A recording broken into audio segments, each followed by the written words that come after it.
vous rencontrez sûrement des problèmes de motivation. Ah, ça, c'est du grand classique et c'est pour tout le monde.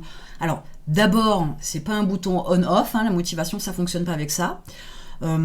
Ensuite, c'est pas, entre guillemets, corrélé avec vos envies. Ça, c'est encore une autre démarche.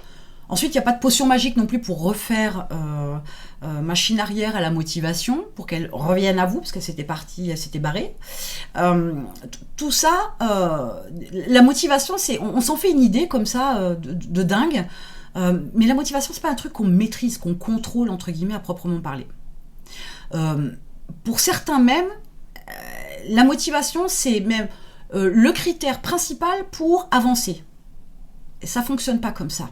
Parce que si vous attendez la motivation pour faire les choses, je peux vous garantir que vous pourriez mourir sans avoir jamais eu cette fameuse motivation.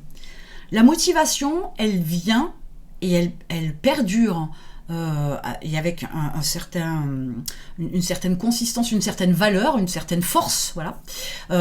Quand ce que vous avez décidé de faire a du sens pour vous. Si ça n'a pas de sens, vous n'êtes pas motivé. Il y a tout un tas d'exemples dans la vie où, quand il y a du sens, vous faites les choses.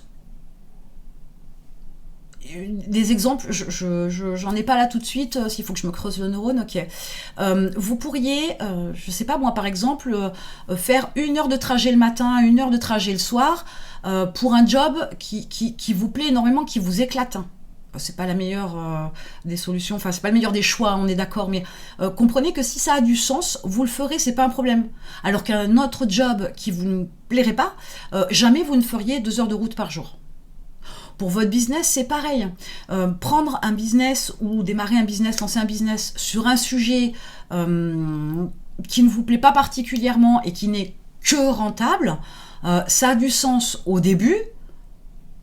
Mais si ça marche pas ou si ça ne se développe pas comme vous le souhaitez, à un moment donné, ça n'aura plus de sens. Sachez qu'en plus, n'avoir que du sens pour de l'argent, ça va pas suffire sur le long terme, très sincèrement. Donc, cette approche-là de la motivation, il faut qu'à un moment donné, vous preniez du recul et que vous vous posiez la question. Est-ce que ce que je fais, ce que je décide, ce que je veux, est-ce que ça fait sens pour moi ? Si ça ne fait pas sens, la motivation foutra le camp. Il faut être très honnête, vous ne pouvez pas maîtriser ni à 10% ni à 100% votre motivation.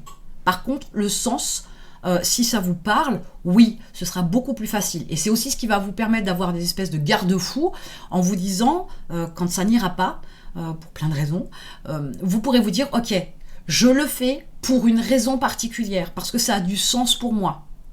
Et ça vous redonnera l'élan pour avancer. Sans ça, la motivation, c'est rien du tout.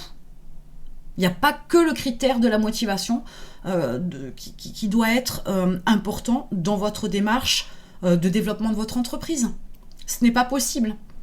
Vouloir plus, c'est bien, mais pourquoi vous voulez plus ? Parce que ça a du sens pour vous d'aller vers cet objectif-là. Si ça n'en a pas, parce que réussir pour réussir, c'est pareil, une fois de plus, réussir, c'est que dalle, c'est rien du tout, ça n'a pas de sens, c'est pas mesurable.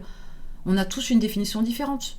Donc, si la raison pour laquelle vous allez vers ce vers quoi vous tendez a du sens, vous verrez que la motivation, vous n'en manquerez jamais.